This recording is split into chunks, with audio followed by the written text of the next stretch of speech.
In today's video, we're going to be taking a look at the stages of production with a good friend of mine, Kennedy Trumbull. Welcome to the Art of Filmmaking series. Let's get into it.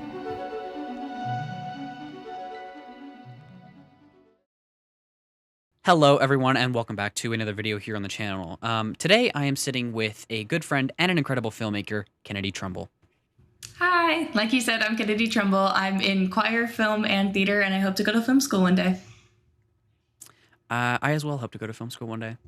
So I wanted to kind of pick your brain for a little bit and get to know your approach to storytelling, because in my opinion, it is just up there. It is really high in the sky, and I really want to know how you actually got it there. And I want to go through, of course, the highs and the lows of your indie film world. So, without further ado, everyone, let's get into the video.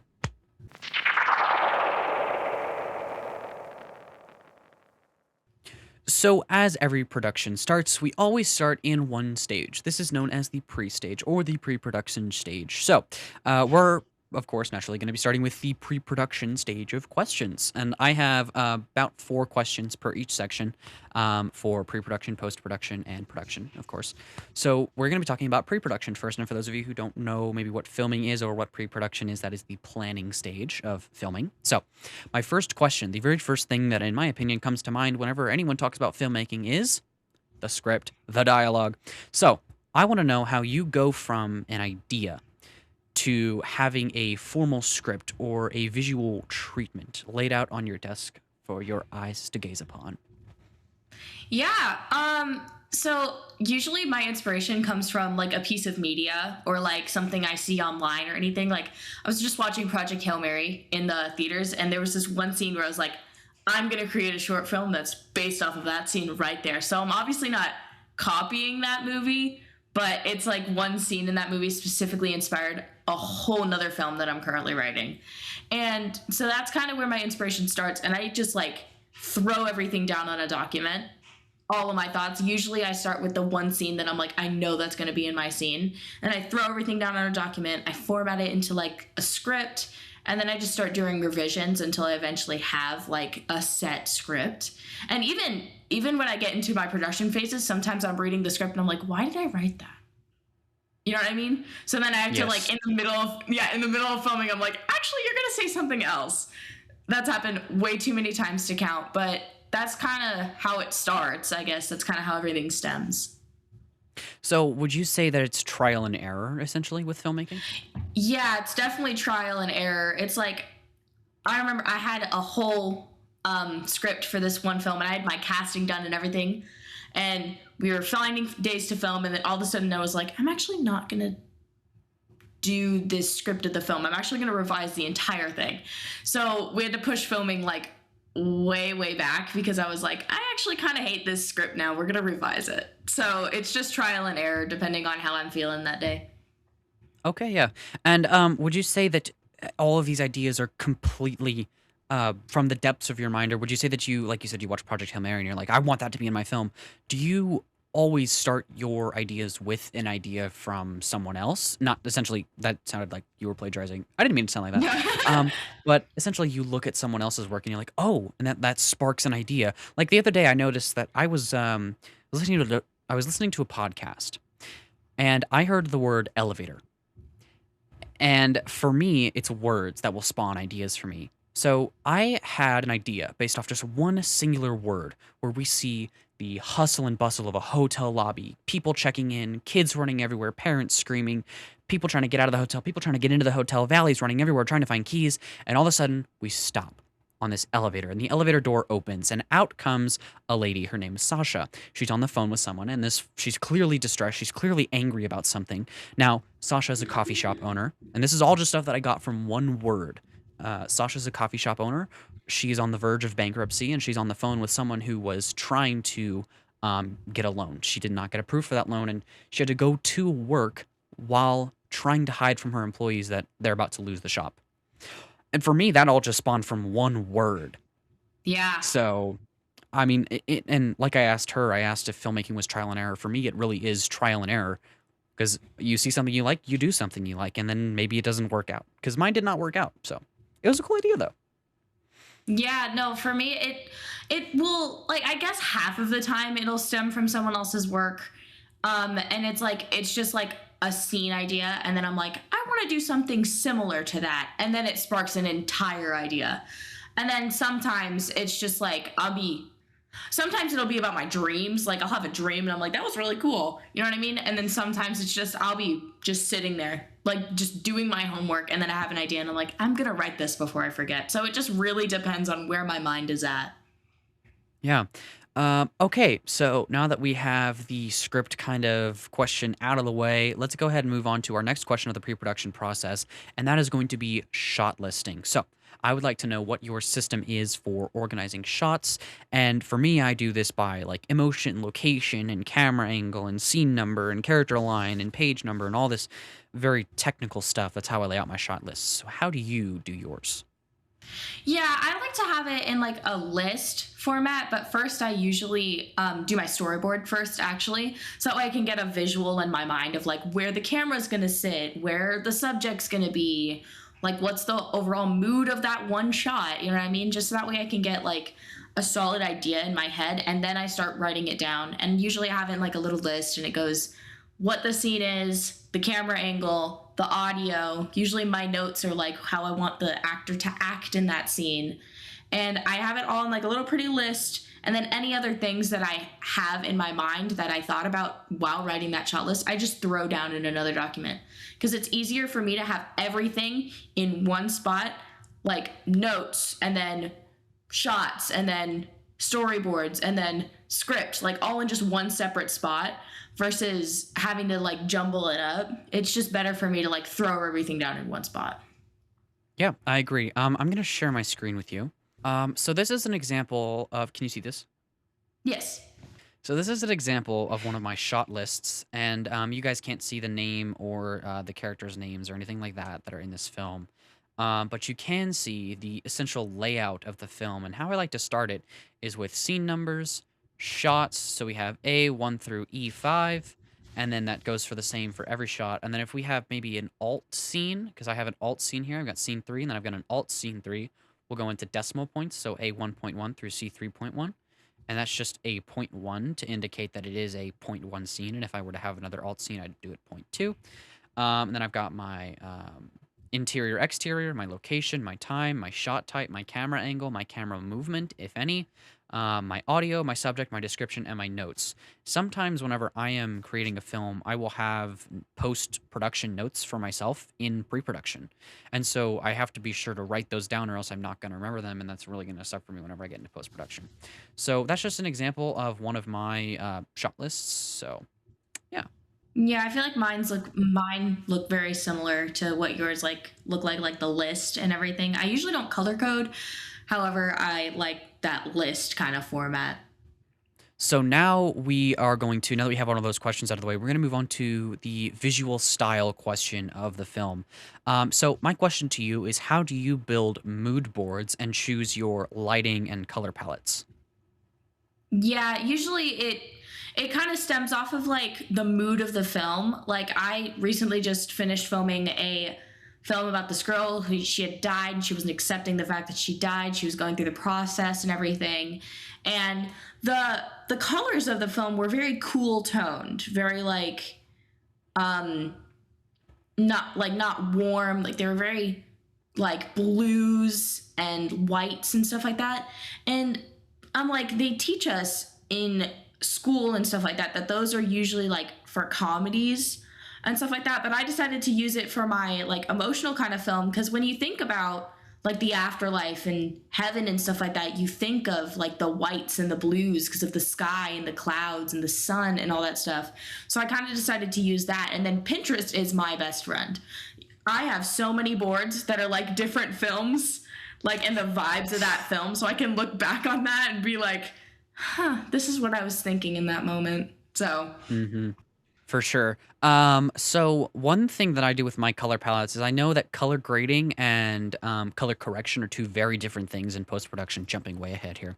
Um, One of the tools that I use for my films, and I did not use this for my last film, and I highly regret using it because the color grading did not turn out very great. But that's okay.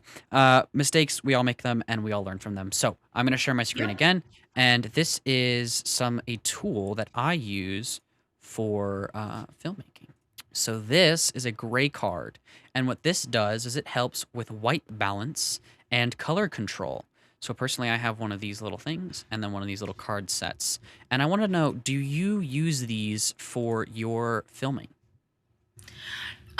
No, I don't. My setup is very, very tiny. I have my camera, my tripod, and that's about it. I use Yep, lights around my I I house. agree, Um, dude. yeah, Cameras are very expensive. cameras are very expensive. I use lights around my house if I want a warm light. I'm very much like I use what I have. You know what I mean? Hmm. But I've always wanted like something like a gray cards because it would make my life so much easier. Yes, for Um, sure. And especially in post production, like but all you got to do is hold the thing uh, in the frame and then click on it. Uh, yeah, you know? but I definitely I use what I can. You know what I mean? And I think my films turn out just as great as someone who would Yes. use one of these. And I Um, agree. It's coming from someone who uses one, and then you telling me that you don't use them, and then me like my mind's being blown right now because I genuinely thought that you used them because your films look amazing. So yeah. I love filming outside and like I've like memorized the times where the lighting is like perfect outside. Like here at like 2 o'clock in my backyard, perfect. I don't care if my camera overheated 3 times. Perfect. I agree. All right, so our last question of pre-production, and this is going to be your script analysis. What specific cues in a script tell you exactly how a scene should be shot for, you know? How do you think you should shoot your film based off of the cues that are given by characters, maybe a technical cue, and how does that control how you film? Usually in my scripts, I like to cue what the actor does, and I feel like what I cue the actor to do is kind of how I want to film it. Like, I'm thinking back to the script that I'm writing right now, and I cued one of my characters to stand up, and I almost imagined the camera like following them as they stand up because they're supposed to be like an intimidating character. So I almost base it off of how my actors are moving because I feel like you wouldn't have a film without the actors, and the film revolves around the actors, and I feel like the camera should really be focused on how they're moving and how they're like conveying the emotion and stuff like that. And I feel like the way my cinematography works is fully based off of what the actors are doing, and sometimes if the actors improv, my camera will improv. Okay, yes, and I do agree with that as well. Okay, now we're going to be moving on to our 4 questions for production.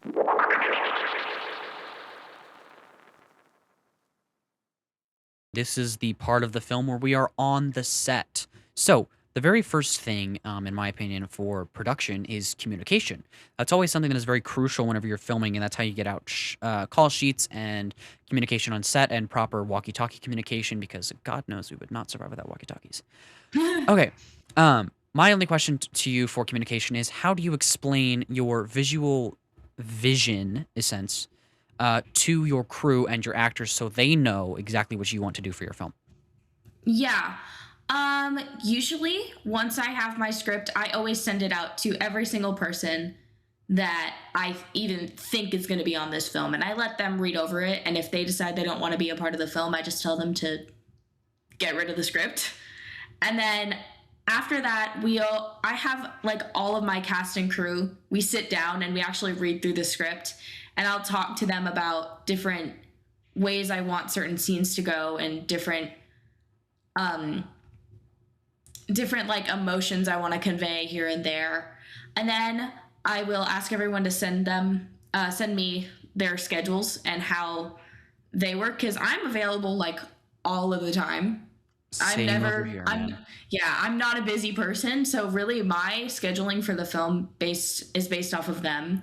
I look at their schedules and then I make my call sheet based on their schedules, who I need for that day, Hmm. everything like that. And usually I have just on a doc where, and like, forgot the word for it, but like times that could change for filming and Yeah. stuff like that. That makes a ton of sense, honestly. One thing that I use, and I'm trying to pull it up here, for my shot lists. Here, let me see. Let me go ahead and share my screen with you guys. So personally, I use this little thing called Studio Binder. Studio Binder. Thank you, Miss Stevens. So, Thank you, Miss Studio Stevens. Binder is a app that essentially allows you to run your own film company. Studio Binder is amazing. Just go buy Studio Binder. I don't care how much it is. Go purchase it. You deserve this It's a software, great so app. go buy it. Um, anyway, so this is an example of a call sheet that I made here in 5 minutes in what is this? Studio Binder. This is something that I made in 5 minutes in Studio Binder. We have you guys can't see the location, but this is where the location would be. So that is where you would set your location. You guys can't see the like email or the phone number or anything, but you can see the person's name, of course, because she's in the interview. Um, and you can't see any of this information down here, obviously. That would be very rude. But this is something that allows you to get that out to all of your crew. And for example, if we press resend call sheet, well, I don't have the pro version. I only have one call sheet because I'm on the indie film version, so I can only send like one call sheet per project. Whatever, man. Um, but this is something that you can send out to all of your crew in like an instant. So, guys, highly recommend to go purchase Studio Binder. Okay, so on to some of my next questions for the production section of filmmaking. So, my next question to you would be problem solving. Can you share a time and plan that failed on set where you had to do a drastic pivot? Wow. Okay. Yeah. Um, the first thing that comes to mind was I was filming a film called Every Part of You. It was a very kind of darker, deeper film, and I was actually acting in it as well as directing it, so that made my life even harder. And I remember there was this one scene that we kept trying to film, and it just wasn't looking right, like the entire time. Like something was off every time we were filming it. So I was like, I'm just gonna see if I can figure out a different way to convey what I'm saying. And I thought about it for like, I let my other two actors go eat while I was thinking about it, and I was like, I could not figure out what was like. I genuinely couldn't figure out how to fix it. So I went into my script and I changed the like the scene that connected with it, and then that scene. And by the way, we had already filmed the scene that connected to that scene, and it was perfect. But I changed like that whole part of my script. And when my actors came back in, I was like, guys, we're gonna have to spend like another hour filming this, and they got mad at me. But it was okay. The film ended up not even happening. Some like, you know what I mean? Things happen, but Mhm. that was one thing where I was like, I just had to adapt. You know what I mean?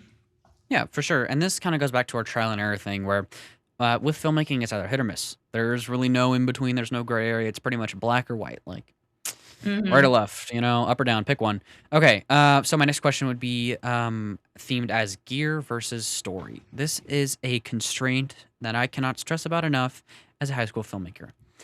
And I'm not saying that we're limited on equipment. We have access to hundreds of thousands of dollars worth of equipment and studios just at our school. We literally have access to a multi-million-dollar campus. Just saying, not to brag. Anyway, so gear is a common constraint, especially with high school film budgets. They are way down there because we all know that high school likes football more than anybody else. Either way, okay. So the question would be, how much does high-end gear actually matter compared to blocking and lighting and things like that? I believe that you can film a amazing short film on an iPhone, on your phone. I Watch a agree too. video With on. the sorry to interrupt you, but with the progression of iPhones and stuff, it is so easy to make a movie on our phone. Like, guys, my camera right now is an iPhone. Okay, just saying. No, I'm like literally watch a video on how to mess around with your camera settings, and it could look like a brand new DSLR. You know what I mean? Like the little things that we have, the little things that we have in our hands, like those things are so powerful. It's so much more about lighting and acting and cinematography and what you can do creatively with your films. You do not need high-end equipment. My tripod that I have, dude, that thing was like $15 on Amazon. It is the wobbliest thing I think I've ever used, but it works, and I make my films using that tripod.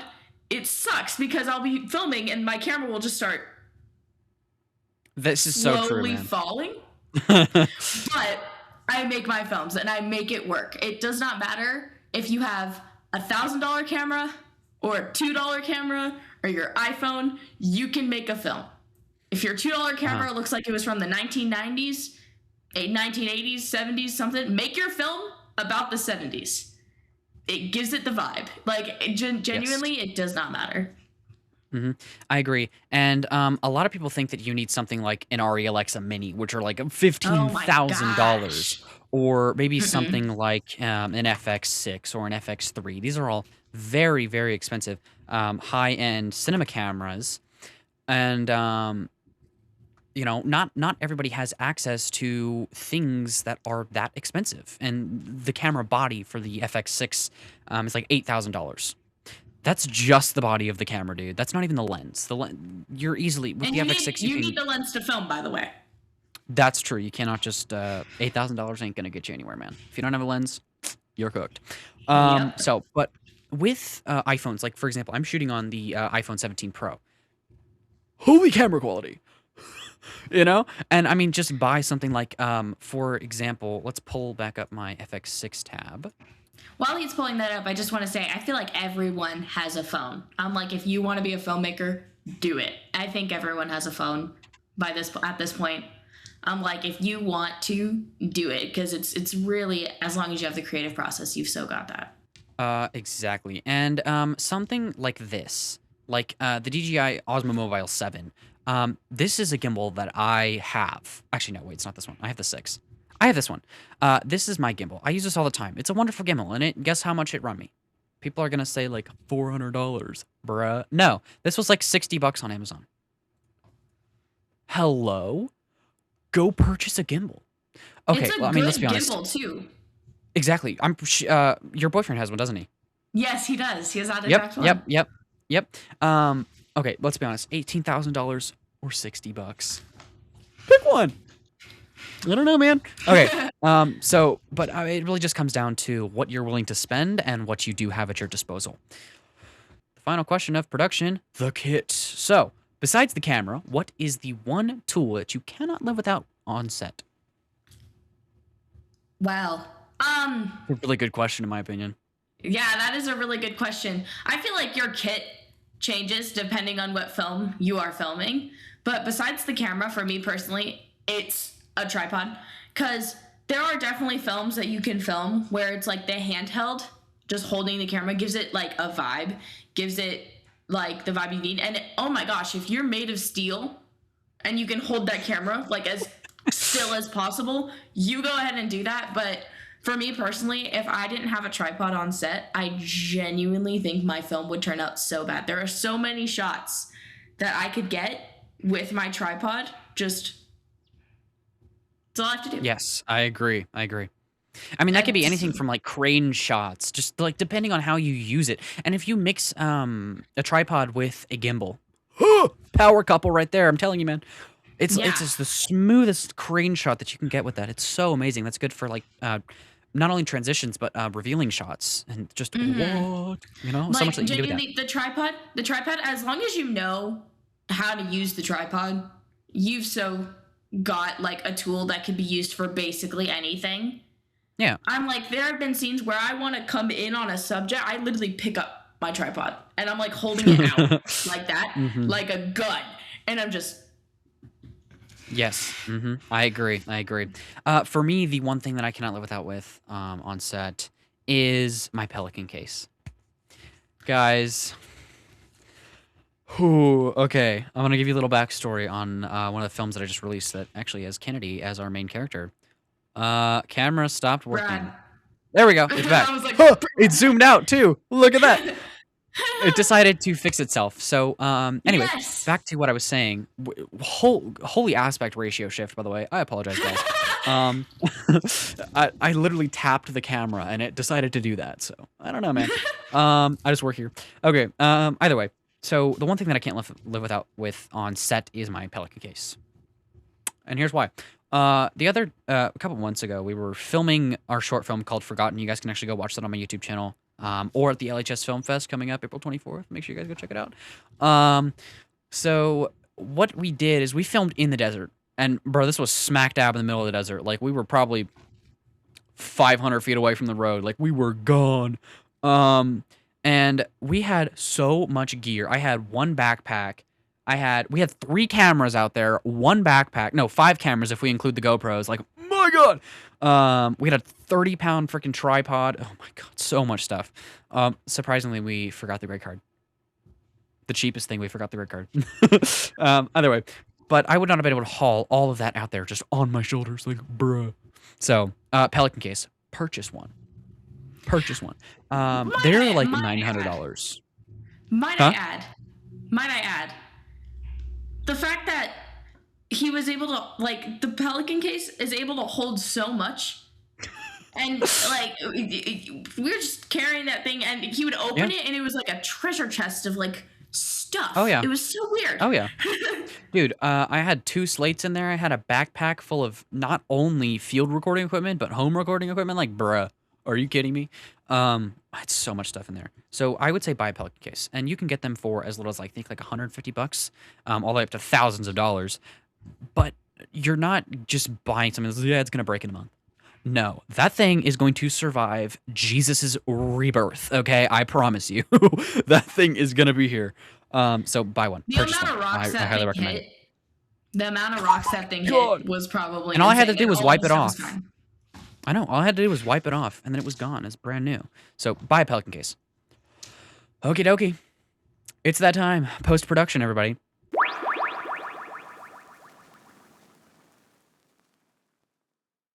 Okay, so post production. What is post production? Well, post production is the editing of a film. I have seen about 2 films that have no post production.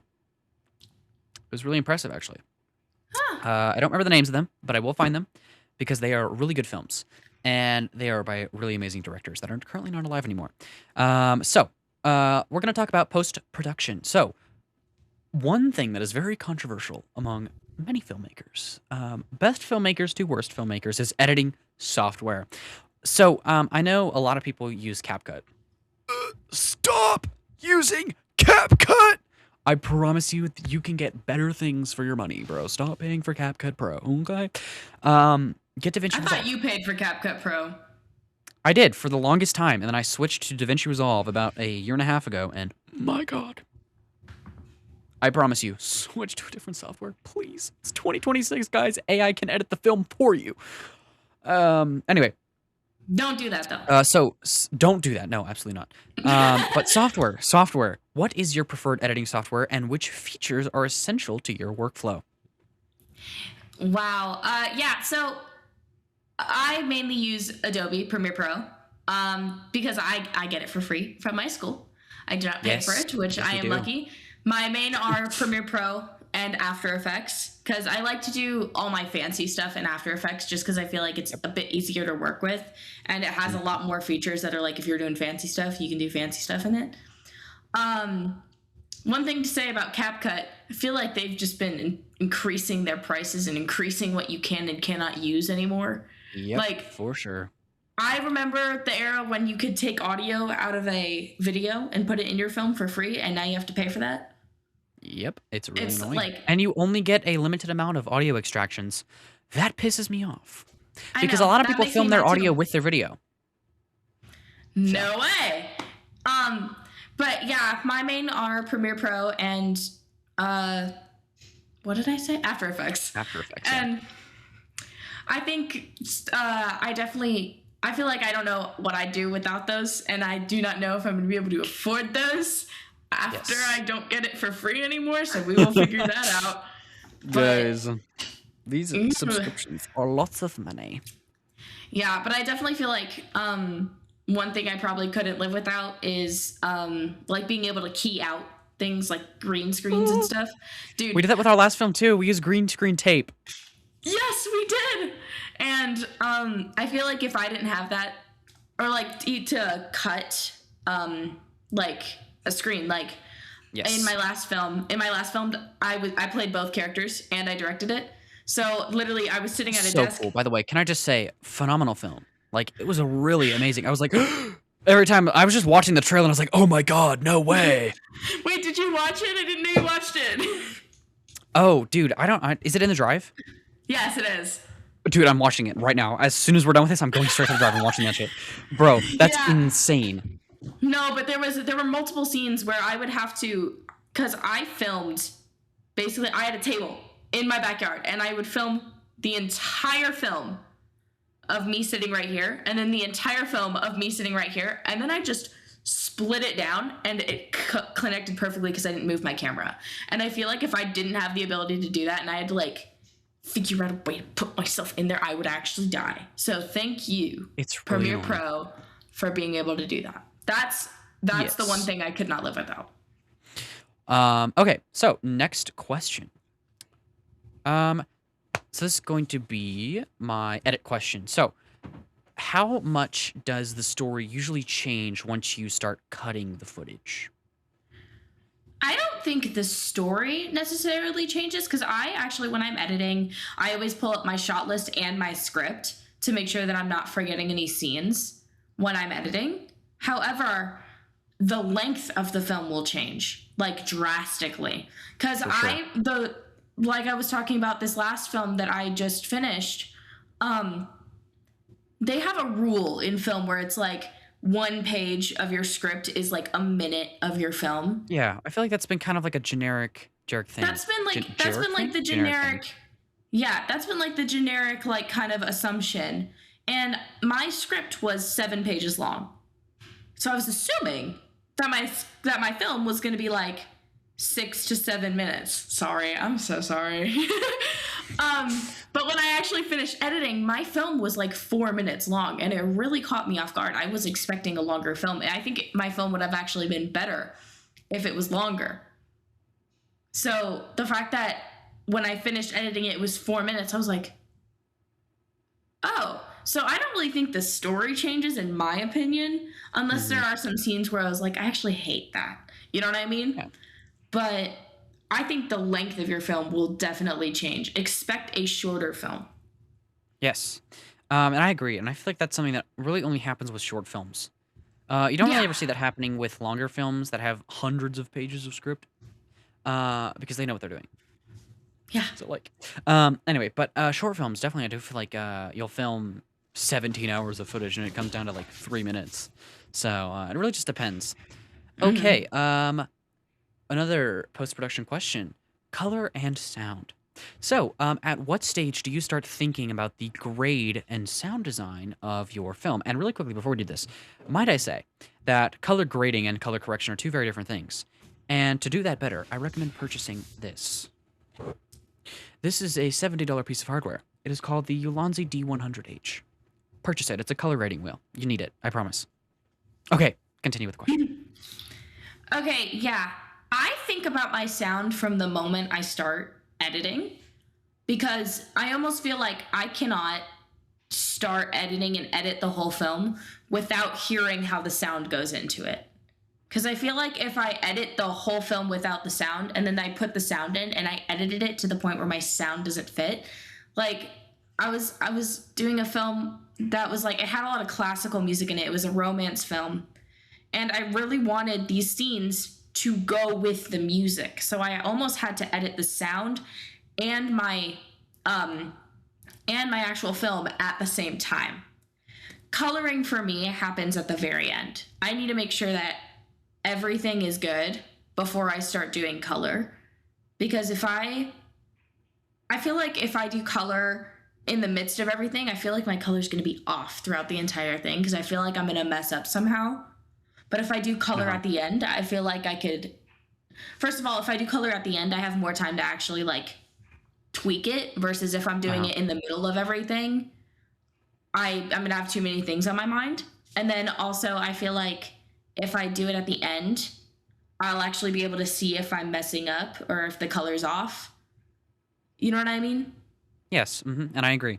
I feel like once you get all your editing done and like everything cut and chopped up and where you want it, it doesn't really matter at that point like what happens with your footage, unless you add like effects to the video, because then that's gonna throw your color grading off. Um, Yeah. but you always one thing that I cannot stress about enough is you always want to have a color correct monitor. It doesn't matter what you're editing on, you need a color correct monitor because, and here's a good reason. When you color grade something on your monitor, I promise you as a fact, it's not going to look the same as if you're going to go watch it in a movie theater. It's not going to look the same as it was on your monitor. It's a different monitor, dude. So get a color correct monitor. Personally, I have a Dell monitor. It's a color correct monitor, and I have it on. I forget what the setting is, but I do have it on a setting that allows me to color grade to the actual perspective of what the human eye can see, and that typically goes to like a range of 1,123. I think. I think that's bits. I think it's what it is. Okay, one thing I want to say about sound though, either listen to when you're done with your film, listen to it either in headphones or on an actual TV. Because on the actual TV or like on a different monitor or something like that, you'll be able to tell what it's going to sound like to other people. And then in your headphones, I've heard a lot of films, at least for me, who when they're done editing, they don't realize that there's only audio coming from one side. Like they don't realize that. But like if you listen to it on headphones, um, you'll be able to tell if it's only coming out of the left ear. And I remember Mhm. my teacher was talking about how one of her judges will constantly say to students' films, "Get out of my left ear," because it's like it's just constantly playing in one ear, and they don't realize because they don't listen back to their film on headphones. So I Yep. highly recommend doing something like that so that way you can fix it before you turn it in or post it or anything. Yep, I agree, and that's something that you can do with pro software is spatial audio. You can work. DaVinci Resolve I know has a great spatial audio studio in Fairlight. Because DaVinci Resolve is like 8 softwares in one. So like, because DaVinci Resolve bought Fairlight and then put Fairlight into their software. So yeah, and it's free. So like, download it and use it. Okay, last question. This will conclude the video. So organization. What does your file management and folder structure look like for a big project? Yeah. I like to organize, but at the same time, I don't have a lot of time to organize. So usually after I'm done filming, I'll take my SD card and I'll sort all of my footage and I'll move it into one folder. I will name each video based off of like what shot it is. And it'll be a very simple thing like character does this, character blank blank. You know what I mean? Yep. Very simple. So that way, when I'm going into the software and importing everything, I know where everything goes and I know what scene it is without having to watch it. Yep. And that's really all I do. That's what works for me. I know some people. I've met some people who have like they go into that folder and then there's like a separate folder and then there's another folder and there's another folder and I'm just like that's gonna be too much for me. I feel like I'm gonna get overstimulated looking at all Yep. those folders. I feel like just having it all in one spot and just having my name that I'm gonna understand. I don't care if anyone else understands it. If I understand it, I just put it in and then I start editing once it's all imported. Yep, and I totally agree. And for me, I actually organize it by number. So I'll go through and I'll number the IMG file or the PNG file or the .wav file or the MP4 file, whatever it is. I'll go in and I'll number it, and that's how I kind of get through mine. Yeah, I have some final thoughts. I actually wanted to say I got into film last year. I never thought I was going to be a film student, a film major, anything like that. I fully believe I had my heart set on going off to Broadway, going to theater. And then once I started taking my film class, like I immediately knew that that's what I actually wanted to do. And like I started using Premiere Pro probably about 9 months ago, Yeah. and it's like I'm very new to this, and I've already made so many films, and I've grown, and I've become what I see myself as a good filmmaker. So it's like just as long as you put your mind to it, I guess, and you can do anything. Sorry, Yeah, that's cheesy, but totally. you can do anything. Yeah, totally. I agree. Um, and since you gave a little backstory, I'll give a little backstory about me. Um, so personally, I got into the film industry about 5 years ago. Um, what I did when I was actually watching Batman one day, and I looked at my mom and was like, "Mom, I want to be Batman." And she goes, "Okay." And so she throws me into acting classes. And with that, it came with modeling classes as well. So I did runway fashion and things like that. I Um, did too. it was so fun. Mhm. So I did a lot of acting. And after my first showcase, right after one of the agents called me and they're like, "Hey, do you want to come to LA and perform in front of 100 agents?" I'm like, yes. And so I went and did that. And then, so I went and I did that. And then we actually ended up dropping that manager. And I'm not going to tell you guys who that was just because I don't, they have clients and I don't want to ruin that for them. But we ended up dropping that because they weren't working out for me. And they were quite controversial and quite not helpful at all. So then I found the Christensen Acting Academy in Agora Hills, California. Holy moly! Greatest people I've ever met on the entire planet. They're both celebrities, by the way. So they both helped me become kind of like Kennedy said, where I see myself today as a good filmmaker. I studied under them for I think it was about 2 years. I did a showcase there, and then I got signed with ESI and Avalon Artist Group as my management company and my agent. And that is where I am at in the film industry. As of right now, I'm a signed professional actor, which is kind of cool. So Nice. I'm still fairly new to filmmaking, though. I'm not new to acting per se, but I'm new to filmmaking. Um, I got into technical theater and filmmaking because I wanted to get not only the technical aspect of like sound design and lighting design, but the technical aspect of filming. So with those kind of classes, with you mix and match, it all benefits you in a way that can make you a film major one day at like LAFS or something like that. So with that, everyone, I am going to conclude the video. So thank you so much, Kennedy. And for a final thing, filmmaking, of course, isn't easy, but talking to people like Kennedy reminds me why we do it in the first place. I hope that her journey gave you some ideas for your next project. And remember that the best way to get started is to just go out there and shoot something. So thanks for watching. Keep creating, and I will see you all in the next one. Thank you so much.